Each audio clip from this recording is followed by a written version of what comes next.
nós já vamos iniciando aqui com a leitura do Evangelho. Abrindo o título 12, Amai os vossos inimigos, e nós caímos no item 16. É uma notinha que fica no final do capítulo e nos diz assim: os duelos se tornaram cada vez mais raros, e se de tempos em tempos ainda se vêem alguns dolorosos exemplos, o número deles não tem comparação com o que ocorria antigamente. Naqueles tempos, um homem não saía de casa sem prever um encontro. Assim sendo, sempre tomava as suas precauções.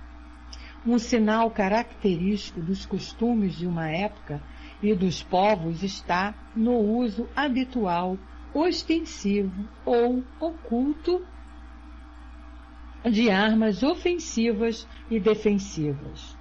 O término de semelhante uso demonstra o abrandamento dos costumes, sendo interessante observar a gradação desse hábito desde a época em que os cavaleiros só cavalgavam com armaduras de ferro e armados com uma lança, até aquela em que portavam uma simples espada, tomando-se ela antes um adorno e um acessório do brasão do que uma arma agressiva.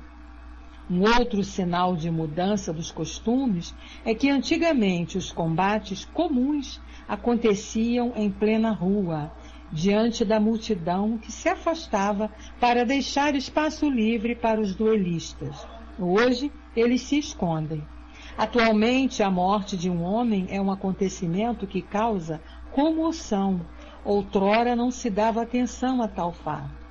O Espiritismo fará desaparecer os últimos vestígios do barbarismo, inspirando os homens o espírito de caridade e de fraternidade. Ok, Regina, tudo bem, não tem problema, minha amiga. Bom evangelho para você aí.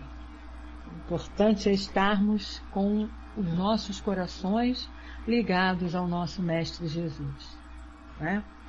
Vamos então fazer a nossa prece. Graças a Deus, querido e amado Mestre Jesus, aqui estamos, Senhor, mais uma vez, reunidos em Teu nome, em nome dessa espiritualidade amiga, para darmos continuidade ao estudo do livro que é o Espiritismo.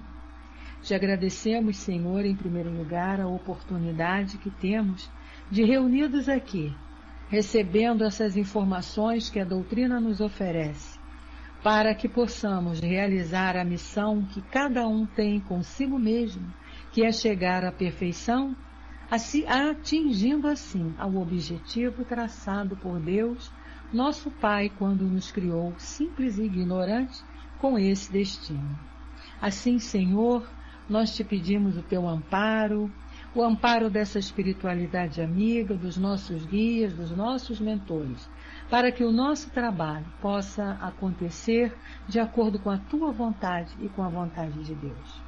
Assim, em teu nome, em nome dessa espiritualidade amiga, mas acima de tudo, em nome de Deus, nós te pedimos a permissão para iniciarmos os nossos estudos desta noite. Que assim seja, graças a Deus. Bom, queridos amigos, nós vamos iniciar hoje um item, segundo as informações que nós temos aqui dos nossos relatórios, é qualidade dos médiuns. Eu vou fazer o estudo até uma determinada hora e depois nós vamos falar um pouquinho do Natal, que se aproxima. Então nós temos aqui uma mensagem bonita para todos nós e é bom que a gente não esqueça do verdadeiro significado desta data. Mas antes nós vamos fazer aqui o estudo e o item que hoje nós vamos ver tem como título Qualidades dos Médiuns. Nesse capítulo, nessa parte desse livro, que é o capítulo 2, Kardec está trazendo assim noções elementares do Espiritismo. Tivemos lá os 3 diálogos e agora aqui ele faz um resumo, né, do que seja a doutrina espírita. E nesses 3 itens aqui, alguns itens aqui, ele está falando sobre mediunidade. Então nós falamos já do que é ser médium, né? Falamos das dificuldades dos médiuns e hoje nós vamos falar das qualidades dos médiuns. E no item 79, Kardec nos diz assim: a faculdade mediúnica provém do organismo.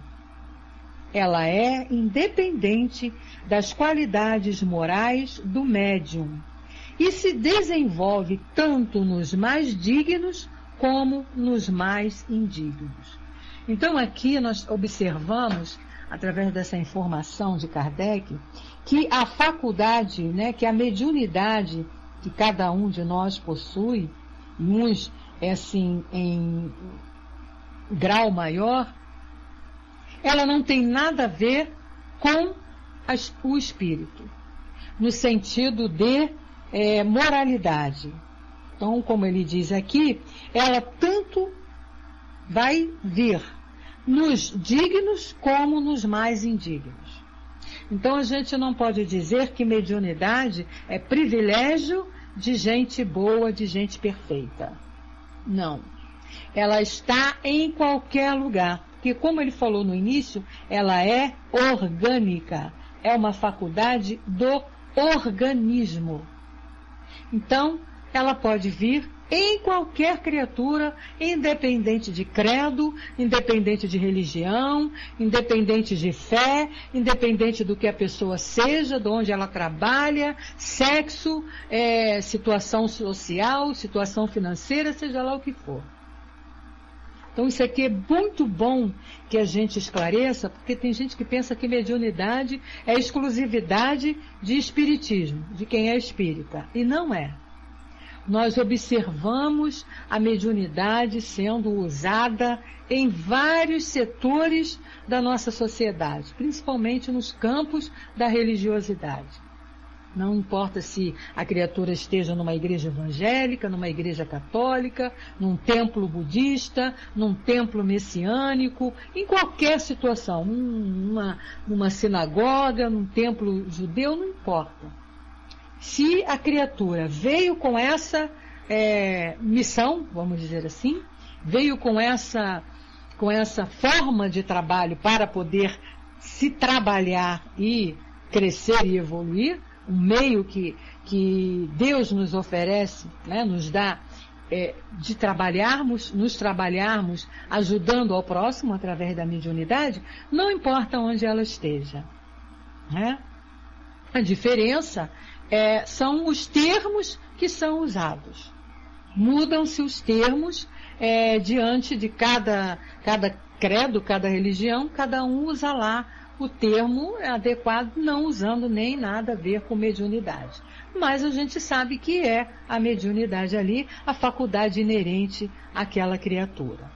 E ele diz ainda para nós assim: entretanto, não acontece o mesmo com a preferência dada ao médium pelos bons espíritos. Então veja bem, a faculdade da mediunidade, ela é orgânica. Então ela pode vir em qualquer criatura. Numa criatura boa, de índole boa, de bons princípios morais, como pode vir lá num bandido. Um bandido também pode ter mediunidade. Agora, isso aqui é que é importante. A preferência dada a essa criatura que possui a mediunidade pelos bons espíritos é outra coisa. O bom espírito, ele vai procurar o médium que possua qualidades boas também. Ou seja, não que seja uma criatura perfeita, porque a gente sabe que perfeição ainda não existe aqui na Terra, né? Em relação aos encarnados aqui neste planeta. Mas aquele médium que pelo menos já utiliza a sua faculdade de maneira correta. Ou seja, com o único objetivo de trabalhar, de prestar a caridade.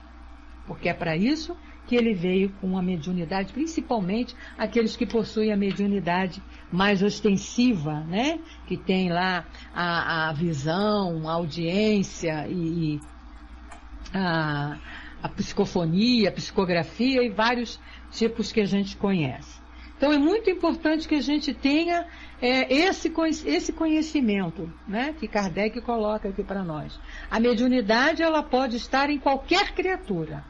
Agora, os bons espíritos não vão estar em qualquer criatura. E ele continua no item 80. Os bons espíritos se comunicam mais ou menos por esse ou aquele médium, de acordo com a simpatia que sentem por ele. Então, os espíritos, eles vão procurar aqueles médiuns com os quais eles tenham afinidades.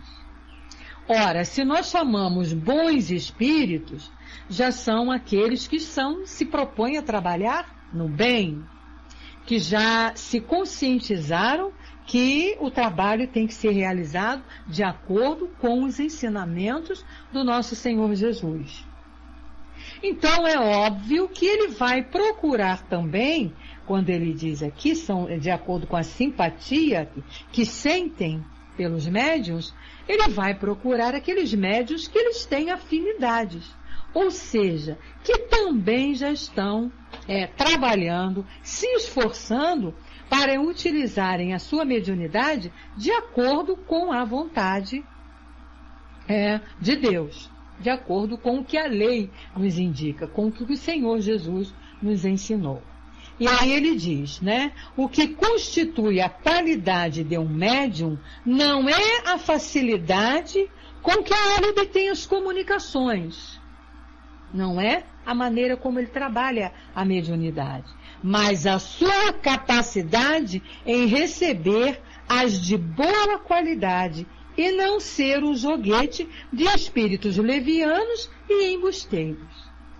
Então, quem tem a faculdade mediúnica, ostensiva, que tem lá a oportunidade de receber as comunicações, de fazer psicofonia, de fazer psicografia, tem que ter muito cuidado com como está utilizando a sua faculdade, para que não aconteça isso que ele está dizendo aqui, ou seja, não se tornar joguete de espírito leviano e embusteiro.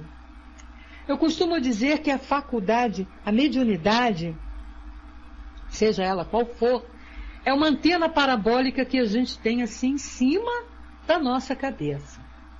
E se nós sintonizamos essa antena, né, como lá no canal de televisão, se nós sintonizamos com os bons canais, nós vamos ver só programas bons. A mesma coisa conosco. Se nós sintonizamos a nossa antena parabólica com os bons espíritos, e como é que nós vamos sintonizar com os bons espíritos? Tendo bons atos, boas atitudes, bons pensamentos. Boa noite, Rosane e Baldi. Sejam bem-vindos. Tendo nossos pensamentos, principalmente nossos pensamentos, procurando ter o pensamento no bem. Pensamentos positivos, pensamentos elevados. É claro que a gente ainda não consegue isso 24 horas por dia, mas a gente não pode deixar de trabalhar essa ideia, de se esforçar para ter esse pensamento 24 horas por dia. Porque nós estaremos assim atraindo para junto de nós esses bons espíritos e afastando aqueles levianos e embusteiros.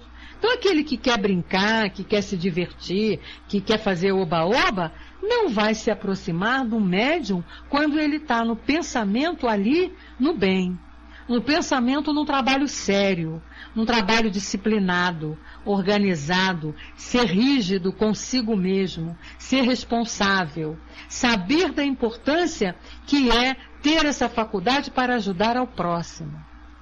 Agora, aquele médium que não está nem aí, que é indisciplinado, que inclusive utiliza a faculdade para ganhar fazer dela um meio de sobrevivência, com certeza ele não está amparado por bons espíritos. Mas, por ele não estar amparado por bons espíritos, é isso que Kardec está dizendo aqui, não afasta dele a faculdade, a mediunidade, a possibilidade de se comunicar com o mundo espiritual. Porque a mediunidade é isso, possibilidade que nós temos de nos comunicarmos com o mundo espiritual, uns com maior facilidade. Então o que acontece? Você não perde a faculdade.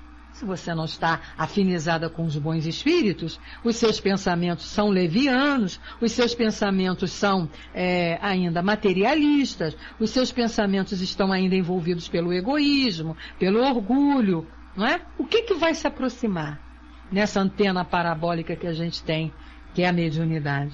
Esses espíritos levianos e embusteiros, que vão utilizar o médium ali, porque ele está se deixando envolver por esses companheirinhos, né?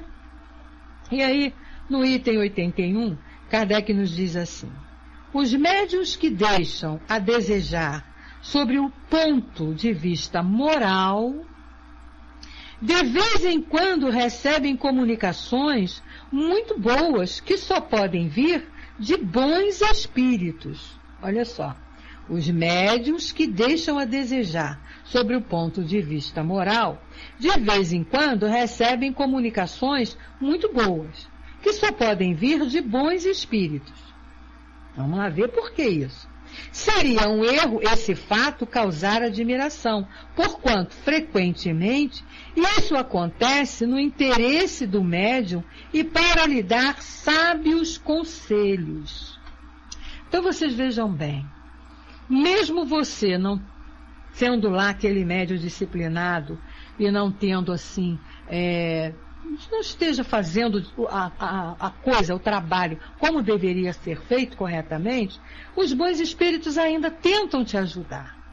Por isso que ele diz aqui, de vez em quando ainda vem trazer comunicações, orientando você, para que você tenha cuidado com o que você está fazendo, com a tua mediunidade, para que você faça um bom trabalho, fazendo ali, vendo onde você está se equivocando e fazer ali um trabalho,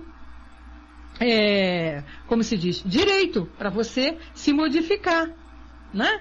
Mas, muitas das vezes, o que acontece? O médium nem aceita que aquilo seja para ele. Então é o que Kardec está dizendo aqui.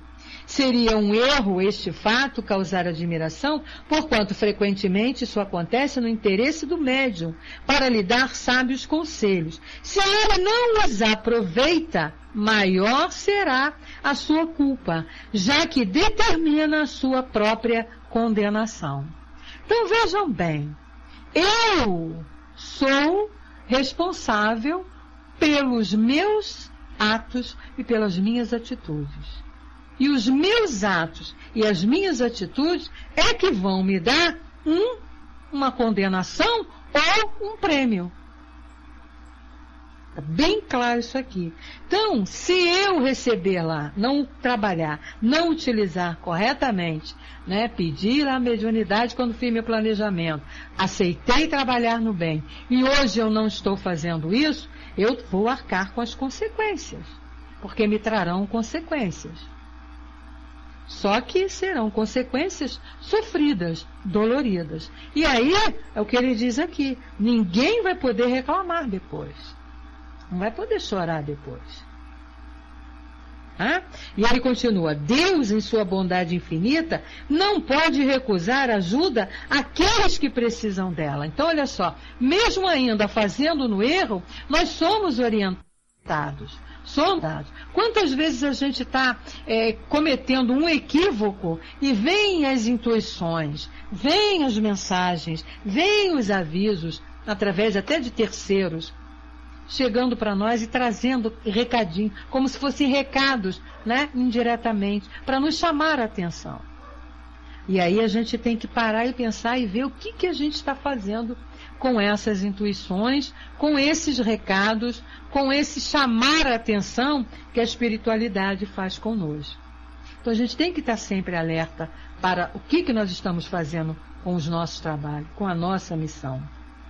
E ele diz: o missionário virtuoso que vai incutir ideias sadias nos criminosos age da mesma forma que os bons espíritos com os médios imperfeitos.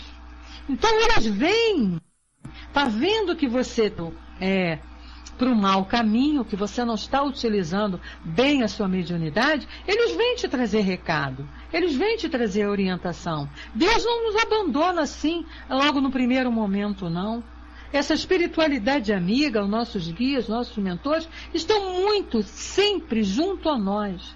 Sempre ali procurando nos orientar, procurando nos dar mensagens, nos dar avisos, né? Como se fossem recados, assim, chamando a nossa atenção para que a gente reavalie o que a gente está fazendo, os nossos trabalhos. Chamando mesmo ali, puxando mesmo, muitas das vezes puxão mesmo de orelha, literalmente falando. E aí Kardec diz: por outro lado, os bons espíritos, querendo dar um ensinamento útil a todas as pessoas, servem-se do instrumento que tiverem mais à mão, mas o deixam quando encontram um que lhes é mais simpático e que aproveite as suas lições. E aí ainda tem esse outro lado, né? Muitas vezes um grupo precisa receber uma comunicação do mundo espiritual. E aí é aquilo que os bons espíritos veem. Bom, a gente não tem uma coisa melhor. A gente está com esse médium ali. Ele não é um médium capacitado, ele não é um médium de moral elevada, ele não é um médium disciplinado, mas a gente não tem por onde mandar a mensagem. Não temos outro. Então eles utilizam, mas utilizam naquele momento da necessidade. Não ficam ali, a não ser que o médium se modifique e procure fazer o trabalho perfeito. Eles não ficam ali. Por isso que ele diz que os deixam quando encontram um que lhes é mais simpático. Então, quando encontram um melhor, eles vão trabalhar com aquele melhor. Isso faz parte, né, das nossas características. Até nós somos assim. Quem é que a gente vai querer chamar para perto da gente para nos ajudar numa tarefa? Aquele que é preguiçoso? Aquele que é irresponsável? Aquele que é indisciplinado? Aquele que não é caprichoso? Aquele que é bagunceiro? Ninguém. Então você vai formar um grupo de trabalho. Quem você vai escolher para trabalhar com você? As boas pessoas. Então você começa a selecionar. Não, fulano é disciplinado. Pô, fulano trabalha bem. Fulano é pontual. Olha, trabalha direitinho. É responsável. Não deixa furo. Então esse eu quero para perto de mim. Esse eu quero trabalhando comigo. E aqueles que não atendem a esses requisitos, a gente procura deixar de lado. A espiritualidade é a mesma coisa. Eles não vão querer trabalhar com quem não quer nada. Até utilizam ali numa hora de sufoco, não tem por onde correr, utilizam aquele médium, mas não vão ficar com ele para sempre. E aí ele diz: os bons espíritos se retirando, os espíritos inferiores, pouco se importando com as qualidades morais que faltam àqueles médiuns, eles têm então o campo livre. Então olha aí, se eu tenho a minha mediunidade, mas não estou trabalhando seriamente com ela, não estou trabalhando de acordo com a lei, como deveria ser, ou pelo menos me esforçando para ser um bom médium, eu vou ser joguete na mão desses espíritos inferiores. Porque, como nós falamos lá no início, a faculdade não se perde, a faculdade continua. E aí, os espíritos vão encontrar o campo ali aberto, o campo livre, como diz Kardec aqui, e vem fazer a festa. E aí vem fazer a festa mesmo. Né? Então a gente tem que estar muito vigilante para isso. Porque qualquer brecha que a gente deixa, né? A gente hoje ainda estava conversando sobre isso, eu e o meu amigo Francis aí, nós nos comunicamos hoje por telefone, estávamos conversando sobre isso. Qualquer brecha que a gente deixa, até um pensamento não muito positivo, já é campo, já é acesso, campo livre para que os nossos queridos amiguinhos inferiores se utilizem da nossa mediunidade, da nossa capacidade. Então a gente tem que estar vigilante. Quando o Senhor Jesus nos disse lá, vigiai e orai, Ele não falou por falar, né? E esse vigiai e orai, ele se refere a todos os campos da nossa existência. Mesmo aqueles que não têm uma mediunidade ostensiva. Mas se nós não estivermos aqui com os nossos pensamentos, qualquer tarefa para a qual nós nos dedicamos, se não estivermos ali agindo com responsabilidade, com amor àquele trabalho, nos esforçando para fazer o mais correto possível, nós seremos objetos de espíritos brincalhões. E aí depois a gente não pode reclamar, porque temos aqui a doutrina para nos orientar. Ele diz assim, daí resulta que os médiuns moralmente imperfeitos e que não se emendam, cedo ou tarde, tornam-se vítimas dos maus espíritos, que frequentemente os conduzem à ruína e aos maiores infortúnios, mesmo nessa vida. E quantos casos nós conhecemos, a gente vê por aí, de médiuns que faliram na sua missão. E aí passam por situações deprimentes, por situações assim terríveis, por situações difíceis. Não é castigo de Deus, não é Deus punindo ninguém. É responsabilidade do próprio médium, né? Consequência dos seus próprios atos. Por isso que a doutrina nos orienta sempre, né? Vamos estudar sempre. Vamos estar sempre procurando conhecer os meios de nos tornarmos, até amanhã, Regina, os meios de nos tornarmos esses médiuns ou até trabalhadores, mesmo que não sejamos esses médiuns ostensivos, mas trabalhadores da seara do Cristo, perfeitos. Porque nós temos tudo para sermos perfeitos. Está faltando vontade. Porque as potências nós já temos, possuímos todas. Basta que a gente se para desenvolver-nos. Abraços, VAP, vai com Deus.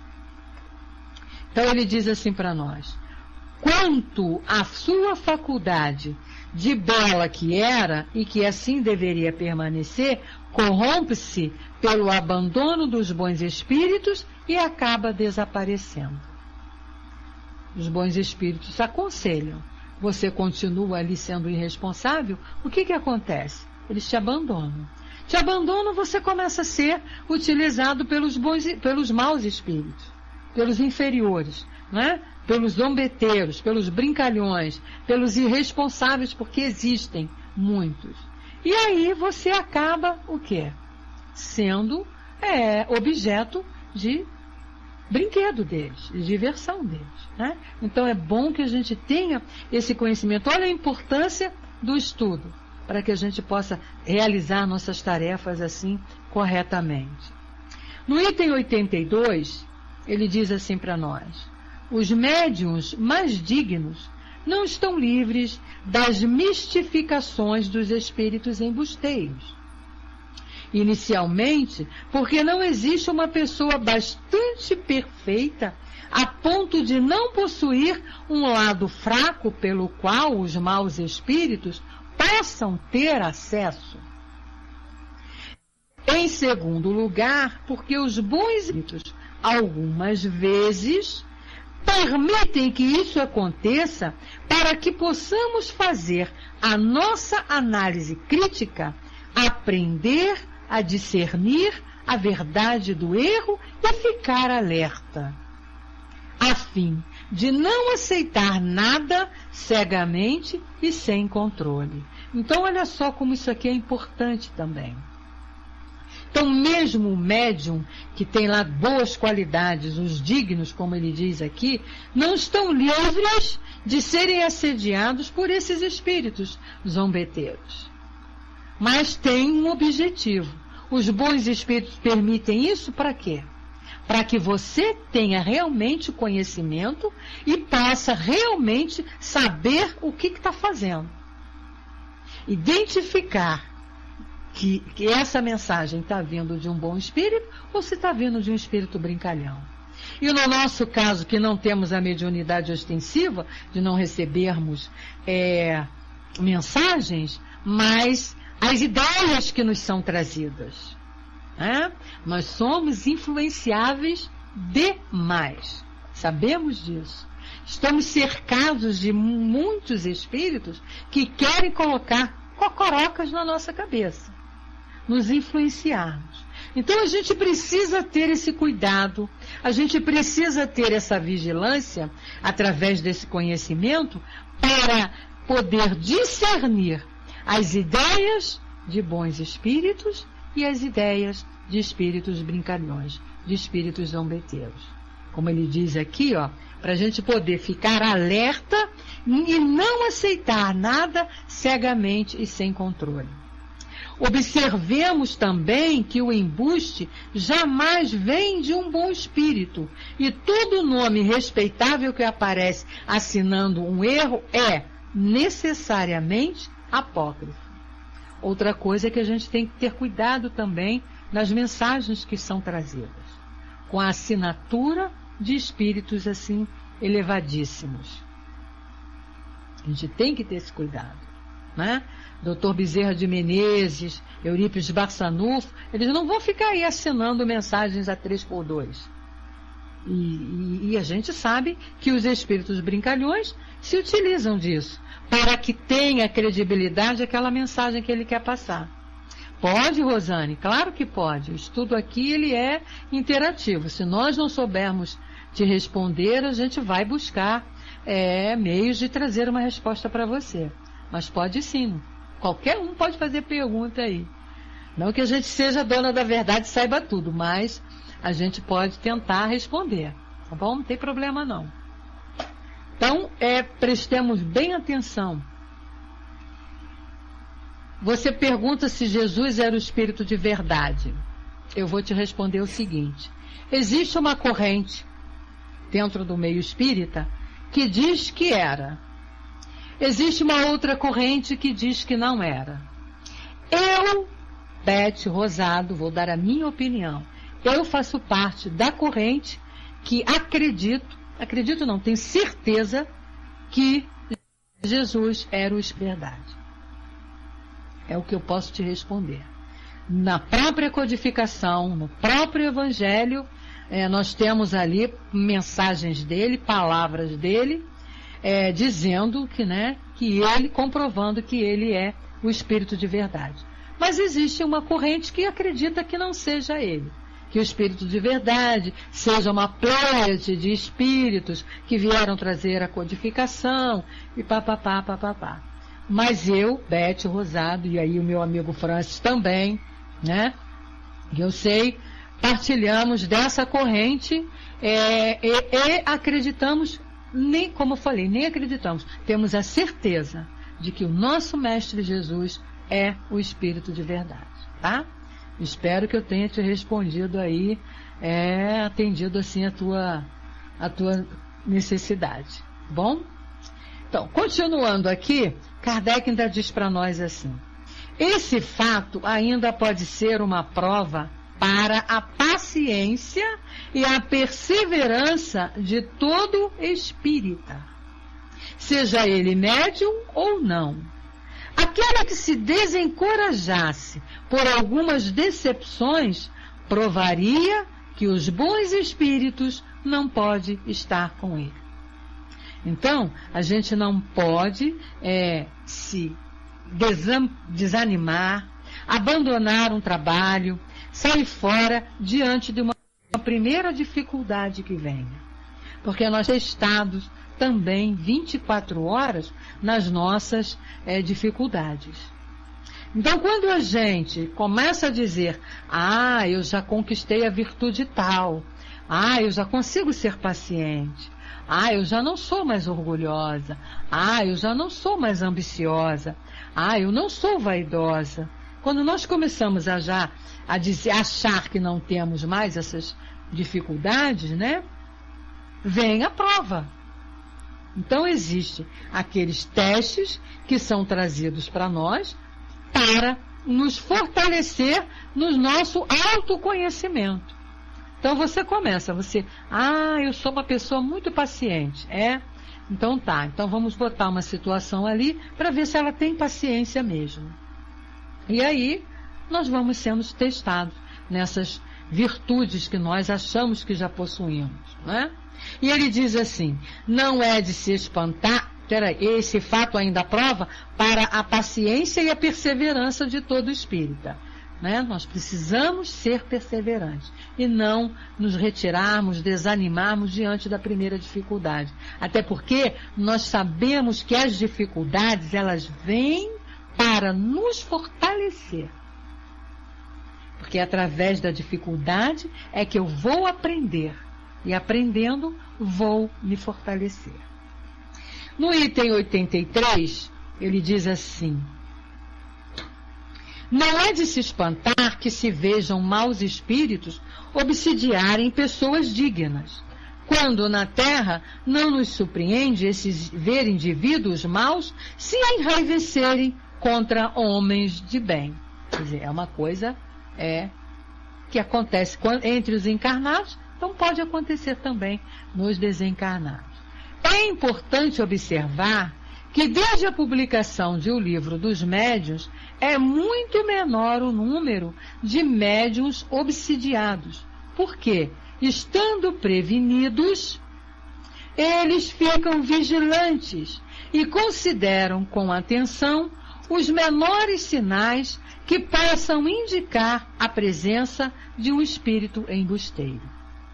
A maioria daqueles que são obsidiados não estudaram previamente o assunto ou não aproveitaram os conselhos que foram dados.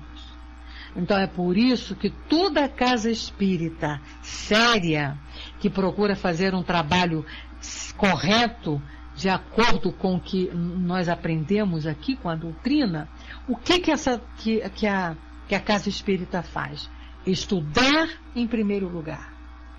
Ninguém, casa espírita, nenhuma casa espírita, né, que utiliza a doutrina espírita como guia, como mentora, não vai colocar um médium que chega logo diretamente no trabalho. Porque ele não tendo conhecimento, ele vai se enrolar, ele vai se atrapalhar. Então, o que é necessário? Que haja um estudo, principalmente do Livro dos Médiuns. E nós aconselhamos a todo espírita, independente dele ser médium ostensivo ou não, ter uma mediunidade mais ostensiva ou não, a estudar o Livro dos Médiuns. Porque é como Kardec diz lá, todos nós temos essa capacidade de nos comunicarmos com o mundo espiritual. Seja através do sonho, seja no momento em que estamos dormindo, seja através de uma maneira mais ostensiva, através do pensamento, mas nós nos comunicamos. E somos também receptores de mensagens, de intuições trazidas por essa espiritualidade. E se nós não estivermos ali bem firmes nos nossos propósitos, se nós não estivermos ali com o nosso conhecimento para identificarmos, nós seremos utilizados, seremos obsidiados, com certeza. Então é por isso que ele diz aqui que é importante o estudo para que você conheça o processo e não seja utilizado por esses espíritos brincalhões. No 84 ele diz assim, o que constitui um médium propriamente dito é a faculdade. Sobre esse aspecto, ele pode ser mais ou menos formado, mais ou menos desenvolvido. O que constitui o médium seguro, aquele que se pode verdadeiramente qualificar de bom médium, é a aplicação da faculdade, a capacidade de servir de intérprete aos bons espíritos. Toda faculdade à parte, o poder do médium para atrair os bons espíritos e repelir os maus está relacionado à sua superioridade moral. E esta superioridade é proporcional à soma das qualidades que formam o homem de bem. Então tá aí. Para que você seja um bom médium, você tem que se esforçar para ser um homem de bem. E ele conclui: é daí que ele obtém a simpatia dos bons e exerce ascendência sobre os maus. É através do conhecimento, através da prática, tudo aquilo que a gente estuda aqui com a doutrina, do esforço em ser um homem de bem, do esforço diário em qualquer situação, de praticarmos, de colocarmos em prática todas essas leis morais, todo o ensinamento que o nosso Mestre Jesus trouxe para nós. Então, é importante o estudo, é importante termos vigilância nos nossos pensamentos, nos nossos atos, então, né? Bom, meus queridos, nós vamos dar uma paradinha aqui no item 84, porque hoje é a nossa última quarta-feira do nosso e do Natal, de antes do Natal, né? Então, nós vamos dar uma paradinha no nosso estudo normal, porque é a última quarta-feira que a gente vai falar antes do Natal. Então eu quero trazer uma mensagem aqui para a gente, pelo menos nós aqui, vamos refletir no que seja realmente o Natal. Né? Nós estamos vendo aí as pessoas se preparando, uma movimentação grande, todo mundo se preocupando em comprar presentes, comprar roupa, comprar a ceia de Natal, enfeitar a casa, e árvore de Natal, e luzinha. Isso tudo é muito bonito, isso tudo faz parte. Ninguém é contra isso, nem o Senhor Jesus é contra isso, ele acha bonito, né? O que a gente não pode é deixarmos nos envolver só por isso. Vamos arrumar a nossa casa? Vamos botar coisas novas? Vamos enfeitar com luzinhas? Vamos, mas não vamos esquecer do que é realmente essa data. É uma data fictícia, nós sabemos, não foi uma data que realmente o nascimento do Senhor Jesus não foi nessa data, mas é aquela que nós comemoramos. Então todos os pensamentos estão voltados para essa data. Mas nem todos os pensamentos estão voltados para o real significado dessa data, que é o nascimento do Senhor Jesus. Então eu trouxe uma mensagem aqui que vai nos ajudar a refletir, que vai nos ajudar.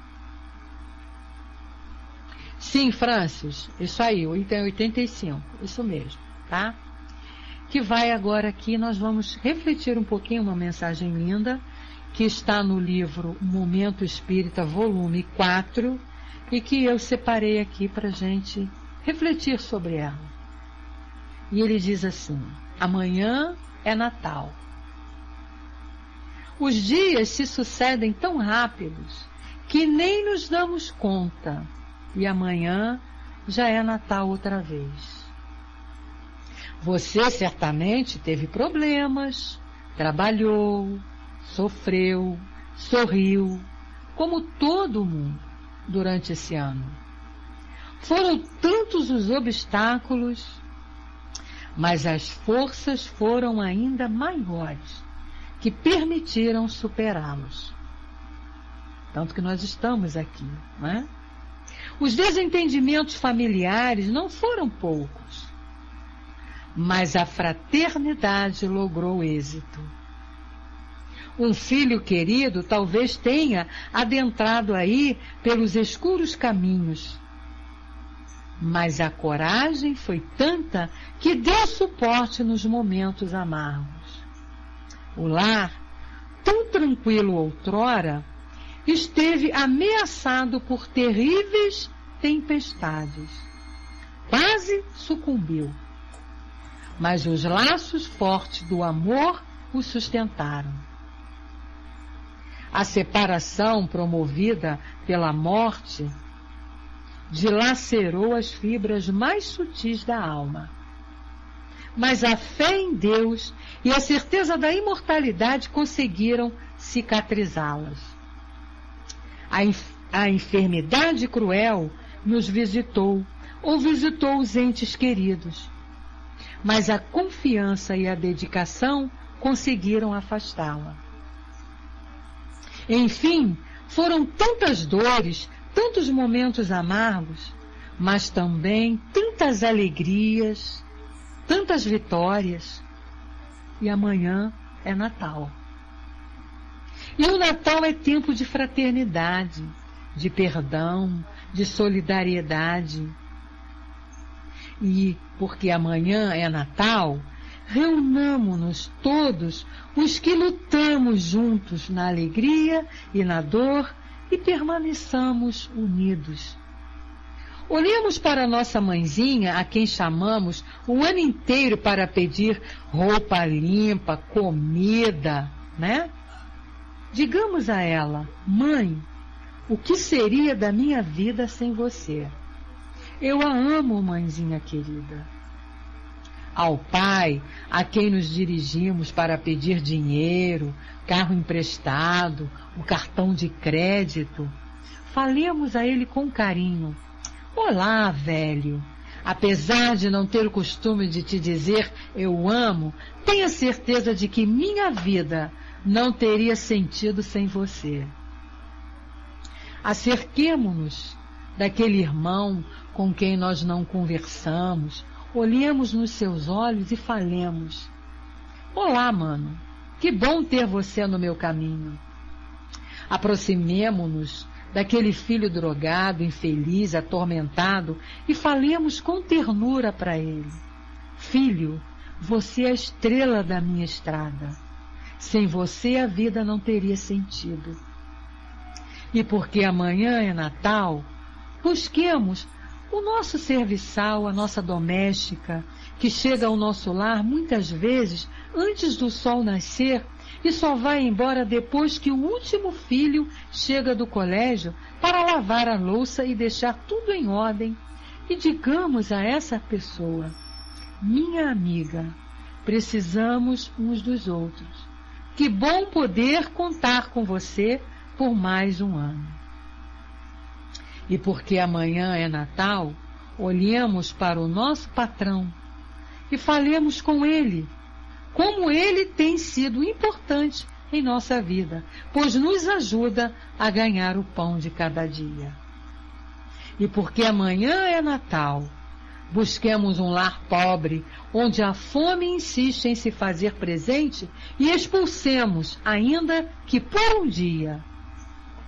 Levemos uma alimentação saborosa, temperada com o nosso mais puro afeto, e permaneçamos por algum tempo junto aos habitantes irmãos financeiramente mais carentes que nós. É isso que o nosso Senhor Jesus espera de nós, meus amigos.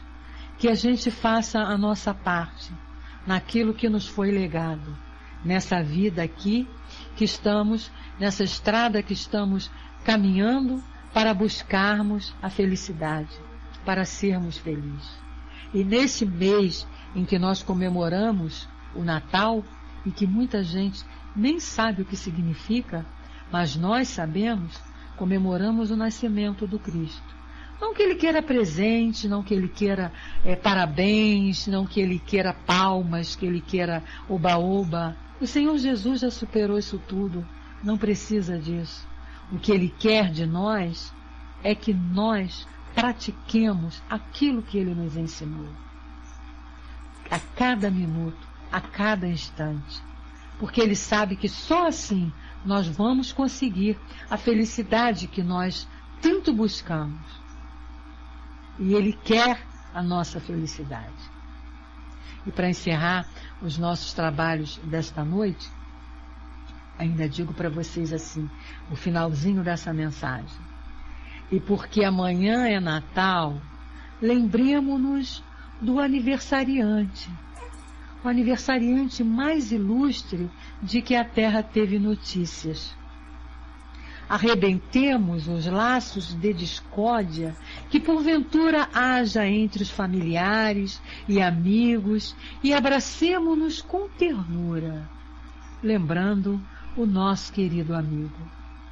E porque amanhã é Natal, mostremos ao aniversariante que os seus ensinos não foram em vão, que nós estamos aqui lutando, nos esforçando para praticar e vivenciar tudo aquilo que ele nos deixou, todo o sacrifício que ele fez, tudo que ele passou por nós, para nos dar o exemplo, para ser o nosso guia, para ser o nosso mestre. A gente não pode decepcioná-lo.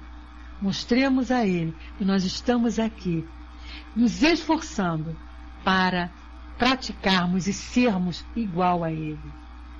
Roguemos que ele nos perdoe por termos crucificado.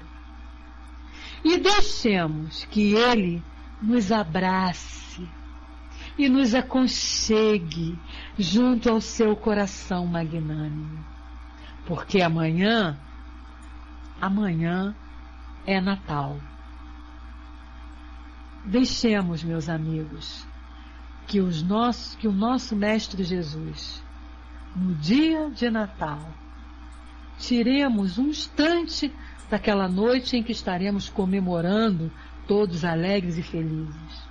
Reunamos-nos e deixemos por um instante que o Senhor Jesus nos abrace, nos aconchegue e fiquemos aconchegados junto a Ele. E que levemos esse aconchego para todos os dias do ano novo que se aproxima. Eu desejo a todos, assim, um Natal de muita paz, de muita alegria. E um ano novo, assim, que esse pensamento de Natal, esse espírito de Natal possa permanecer no nosso coração no próximo ano e que a gente possa continuar aqui, dizendo sim ao chamado do Senhor Jesus, trabalhando, nos esforçando para vivenciarmos o seu Evangelho. E assim sermos felizes. Não é o que a gente busca todo dia? A gente trabalha, luta, estuda, busca daqui, busca dali, os meios para sermos felizes. E a felicidade está aí. Então não nos esqueçamos. Natal, Natal com o Senhor Jesus. A gente vai encerrando por aqui, por hoje, o nosso trabalho, o nosso estudo. É uma verdadeira oração. Eu me emociono quando eu a leio e ela é verdadeira, né? Ela vem mesmo falar daquilo que a gente está sentindo, do que a gente passou durante um ano, tudo isso que ela diz aqui, todos nós passamos. Quem não se aborreceu com os familiares, quem não teve dificuldade no trabalho, quem não teve dificuldade com o patrão, quem não teve dificuldade com mãe, com pai, com filho, com vizinho. Mas a gente venceu todas elas, porque nós estamos aqui para comemorar mais um Natal, mais um nascimento do Senhor Jesus. Que o nosso mestre querido possa permanecer, com o Paul Talk também, né? Que ele possa permanecer junto a nós, porque ele quer, ele está junto a nós, mas ele se aproxima mais se nós deixarmos, se nós abrirmos o nosso coração para ele. A gente vai abrir o nosso coração para Jesus através do esforço que cada um de nós vai fazendo no dia a dia para seguir tudo aquilo que ele nos ensinou.